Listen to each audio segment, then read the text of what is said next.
Okay, for today's lesson, chapter 11, lesson 8, we're going to be talking about comparing and measuring mass. So I have some different items on the table over here, and we're going to be weighing them in grams, kilograms, or milligrams.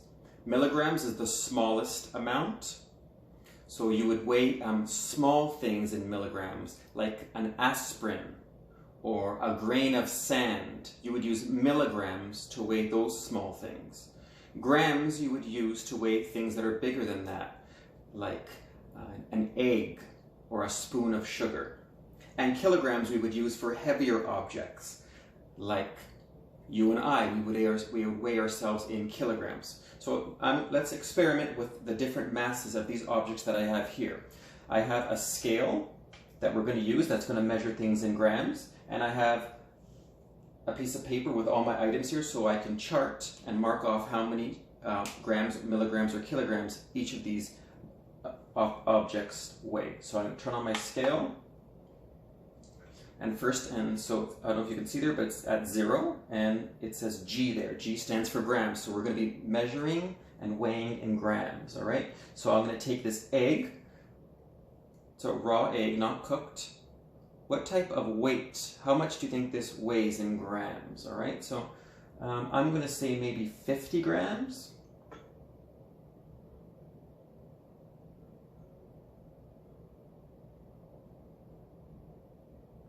All right, it says here the egg is 63 grams, so I was a little bit off, so I'll record it.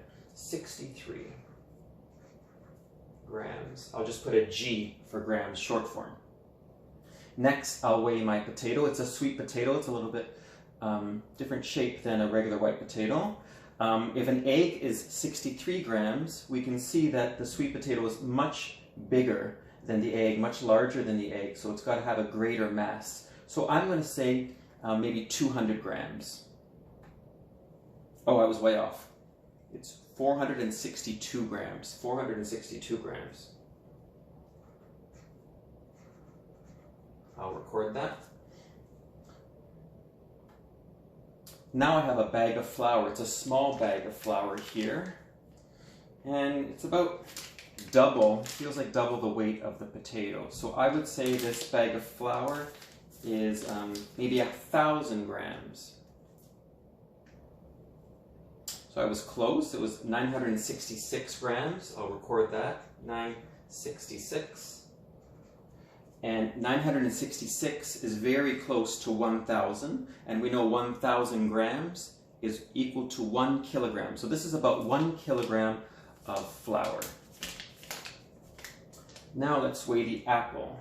So the apple is much lighter than the potato, but heavier than the egg. So I would say maybe it's 100 grams. It's 155 grams. All right, then we have some candy, which you guys all know, Skittles. So this is like relatively light. Almost the same weight as the egg. I will say it is 60 grams. It's actually 65 grams. And then we have here a squash. So this is quite heavy.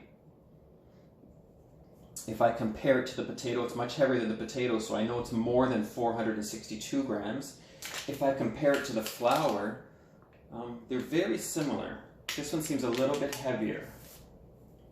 So maybe I'll say 1,200 grams or 1 kilogram, 0.2.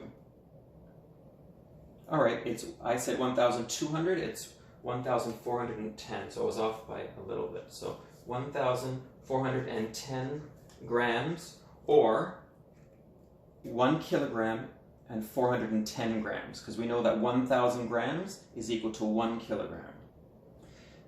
And then finally we have here some peanuts, right? So I can do this experiment now because Alessandro's no longer allergic to peanuts, so we can work with peanuts even though we're not together. So the peanuts are too light for me to put on the scale.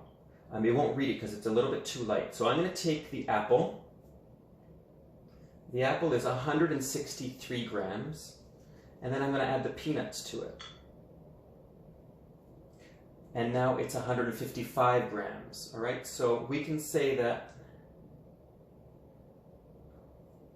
one peanut, I took one peanut off, so the apple is 153, and the peanut on top of it is 154. So we know that 1 gram is equal to about 1 peanut, all right? So 1 peanut is 1 gram.